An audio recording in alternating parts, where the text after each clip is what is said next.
Lord, pagaanin mo ang mga dinadala ko ngayon. Panginoon, salamat sa mga biyaya o blessings na ibinigay mo sa akin. Salamat sa mga bagay na ibinigay mo dahil nakita mo na kailangan ko ang mga ito. Salamat sa bagong mga pagkakataon o oportunidad na laging ibinibigay mo sa akin. Lord, lumalapit na naman ako sa iyo dahil meron na naman akong problema na nasa buhay ko ngayon. Pinabibigat nito ang aking mga araw, ang lahat ng aking sitwasyon. Apektado na po ang lahat sa akin ngayon. Lord, pagaanin mo ang mga araw ko. Gawin mo akong productive sa mga araw-araw ko. Gawin mo akong mas maraming magawa at mas maraming matapos sa araw na ito. Alisin mo ang lahat ng nasa dibdib at isip ko, Lord. Tulad ng dati, alam kong tutulungan mo ako ulit. Alam kong magiging maayos na naman ang lahat. Alam kong magiging magaan na naman ang mga araw na parating. Alam kong naririnig mo ako at alam kong di ako mabibigo sa aking dasal ngayon. Alam kong hinding-hindi mo ako pababayaan. Makikita at mararamdaman ko na ang mga kamay mo sa buhay ko, Lord. Alam kong ipuprovide mo na ang lahat ng tulong na kailangan ko. At tulad ng dati, ilalagay mo na naman sa way ko ang lahat ng bagay na pwedeng makatulong sa akin.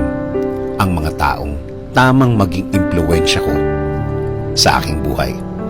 Salamat, salamat Lord. Dahil isinusuko ko na ang lahat.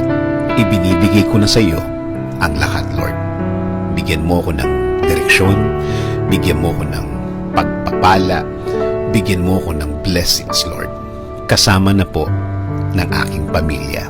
Kayo na po ang bahala sa kanila. Kayo na po ang bahalang magbigay ng pagpapala sa kanila. Kayo na po ang bahala din na magbigay ng direksyon sa kanilang mga buhay. Ikaw na din po ang bahalang magbigay ng mga answered prayers sa kanila, Panginoon. Patuloy akong kakapit. Patuloy akong maniniwala. Patuloy akong huhugot ng lakas at talino sa iyo, Lord. Alam kong bilang anak mo, kaya kong hilingin at ipagdasal ang lahat ng bagay na ito. In Jesus' name I pray.